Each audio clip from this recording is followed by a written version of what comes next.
साथ संगत जी प्यार से कहना। धन निरंकार जी, आशा करती हूँ सद्गुरु माता जी की कृपा से आप सभी अच्छे होंगे, सभी स्वस्थ होंगे। एक नई साखी के साथ फिर से हाजिर हूँ मैं। साथ संगत जी, जब भी कभी जीवन में कठिन समय आए तो हमें साहस नहीं खोना चाहिए, क्योंकि अगर एक रास्ता बंद होता है तो ये ईश्वरीय निरंकार दातार कई नए रास्ते खोल देता है। इसीलिए तो कहा गया है कि भगवान के घर में देर है, अंधेर नहीं। इसीलिए हमें धैर्य रखना चाहिए। और आज की साखी इसी विषय पर आधारित है। चलिए आज की साखी सुनते हैं। साथ संगत जी, एक बार की बात है कि एक व्यक्ति रेगिस्तान में कहीं भटक गया। उसके पास खाने पीने की जो भी थोड़ी बहुत चीज़ें थी वो जल्दी ही ख़त्म हो गई, और पिछले 2 दिनों से वो व्यक्ति पानी की एक एक बूंद के लिए तरस रहा था। वो व्यक्ति मन ही मन जान चुका था कि अगर अगले कुछ घंटों में उसे कहीं से पानी ना मिला तो उसकी मौत पक्की है। लेकिन कहीं ना कहीं उस व्यक्ति को ईश्वर पर यकीन था कि कुछ ना कुछ चमत्कार ज़रूर होगा और उसे पानी मिल जाएगा। कि तभी उस व्यक्ति को सामने एक झोपड़ी दिखाई दी। उस व्यक्ति को पहले तो अपनी आंखों पर यकीन ही नहीं हुआ, क्योंकि पहले भी वो रेगिस्तान में मृग तृष्णा और भ्रम के कारण धोखा खा चुका था। लेकिन उस बेचारे के पास यकीन करने के अलावा कोई चारा भी नहीं था, क्योंकि ये झोपड़ी ही उसकी आखिरी उम्मीद जो थी। वो व्यक्ति अपनी बची कुची ताकत से झोपड़ी की तरफ जाने लगा। जैसे जैसे वो झोपड़ी के करीब पहुंचता उसकी उम्मीद बढ़ती जा रही थी। और इस बार उस व्यक्ति का भाग्य उसके साथ था, क्योंकि वहां पर सचमुच एक झोपड़ी थी। अब वो व्यक्ति जैसे ही झोपड़ी के पास पहुंचा, वो झोपड़ी बिल्कुल वीरान थी।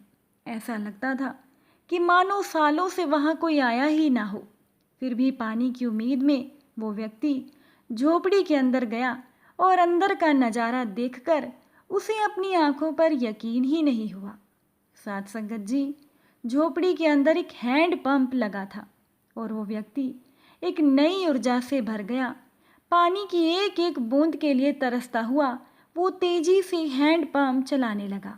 लेकिन वो हैंड पंप कब का सूख चुका था। वो व्यक्ति निराश हो गया।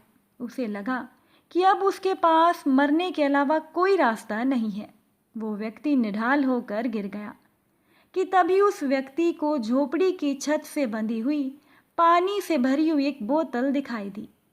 साथ संगत जी, वो व्यक्ति किसी तरह से उस बोतल की तरफ लपका। वो उसे खोलकर पीने ही वाला था कि तभी उस पानी की बोतल से चिपका हुआ एक कागज उसे दिखाई दे गया, जिस कागज पर कुछ लिखा था। उस कागज पर लिखा था कि इस बोतल के पानी का प्रयोग हैंड पंप चलाने के लिए करना, और वापस बोतल भर कर रखना मत भूलना। अब उस व्यक्ति के लिए एक अजीब सी स्थिति थी। उस व्यक्ति को समझ में नहीं आ रहा था कि वो बोतल का पानी पिए या उसे हैंड पंप में डालकर हैंड पंप को चालू करे। उस व्यक्ति के मन में तमाम सवाल उठने लगे। उस व्यक्ति ने सोचा कि अगर पानी डालने से भी हैंड पंप नहीं चला और यहाँ पर लिखी हुई बात झूठी निकली तो मेरा क्या होगा। और क्या पता ज़मीन के नीचे का पानी भी सूख चुका हो। लेकिन फिर क्या पता हैंड पंप चल ही पड़े। क्या पता यहाँ पर लिखी हुई बात सच हो। अब वो व्यक्ति समझ ही नहीं पा रहा था कि वो आखिर करे क्या। फिर कुछ देर सोचने के बाद उसने पानी की बोतल खोली और कांपते हुए हाथों से वो पानी पंप में डालने लगा। पानी डालकर उसने भगवान से प्रार्थना की और हैंड पंप चलाने लगा। साथ संगत जी, थोड़ी सी कोशिश के बाद ही उस हैंड पंप से ठंडा ठंडा पानी निकलने लगा। वो पानी किसी अमृत से कम नहीं था। उस व्यक्ति ने जी भरकर पानी पिया। उसकी जान में जान आ गई और उसका दिमाग काम करने लगा। उसने बोतल में फिर से पानी भर दिया और उसे झोपड़ी की छत से बांध दिया। जब वो व्यक्ति ऐसा कर रहा था तभी उसे अपने सामने एक और शीशे की बोतल दिखाई दी। साथ संगत जी, जब उसने वो शीशे की बोतल खोली तो उसमें एक पेंसिल और एक नक्शा पड़ा हुआ था जिसमें रेगिस्तान से निकलने का रास्ता था।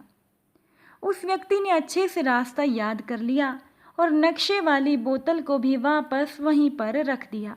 इसके बाद वो व्यक्ति अपने साथ लाई गई बोतलों में पानी भरकर वहाँ से जाने लगा और कुछ आगे बढ़कर उसने एक बार फिर से पीछे मुड़कर देखा। साथ संगत जी, फिर ना जाने क्या सोचकर वो व्यक्ति वापस उस झोपड़ी में गया और पानी से भरी हुई बोतल पर चिपके हुए कागज को उतारकर उस पर कुछ लिखने लगा। उस व्यक्ति ने लिखा, मेरा यकीन मानिए, ये हैंड पंप काम करता है। साथ संगत जी, ये साखी हमारे संपूर्ण जीवन के बारे में है। ये हमें सिखाती है कि बुरी से बुरी स्थिति में भी हमें अपनी उम्मीद नहीं छोड़नी चाहिए। और इस साखी से ये भी शिक्षा मिलती है कि कुछ बड़ा पाने से पहले हमें अपनी ओर से भी कुछ देना होता है। जैसे उस व्यक्ति ने हैंड पंप चलाने के लिए मौजूद पूरा पानी उस हैंड पंप में डाल दिया। साथ संगत जी, देखा जाए तो इस साखी में पानी मनुष्य के अंदर मौजूद एक शक्ति है जिसके प्रयोग से जन्मों का भूला भटका मनुष्य अपनी अतृप्त आत्मा की प्यास बुझा सकता है और अंधकार और अज्ञान रूपी संसार से बाहर निकलकर माया जाल से सदा के लिए मुक्त हो सकता है। साथ संगत जी, हमें जो कुछ भी प्राप्त करना है उसे पाने के लिए पहले हमें अपनी तरफ से उसे कर्म रूपी हैंड पंप में डालना होता है और फिर बदले में आप अपने योगदान से कहीं अधिक मात्रा में उसे वापस पाते हैं। और एक बात हमेशा याद रखिएगा कि कैसी भी परिस्थिति क्यों ना आ जाए, हमें अपना साहस और धैर्य नहीं छोड़ना है और ईश्वर पर, इस निरंकार दातार पर, इस सद्गुरु पर हमें हमेशा भरोसा रखना है। यकीन मानिए, बुरी से बुरी परिस्थिति से आप बाहर आ जाएंगे। साथ संगत जी, आपको ये साखी कैसी लगी कमेंट में ज़रूर बताइएगा। अगर अच्छी लगी हो तो वीडियो को लाइक भी कीजिएगा। अगर कुछ गलती हो गई हो तो बख्श लेना जी। फिर मुलाकात होगी आपसे एक नई साखी के साथ, नए विचारों के साथ। साथ संगत जी, प्यार से कहना, धन निरंकार जी।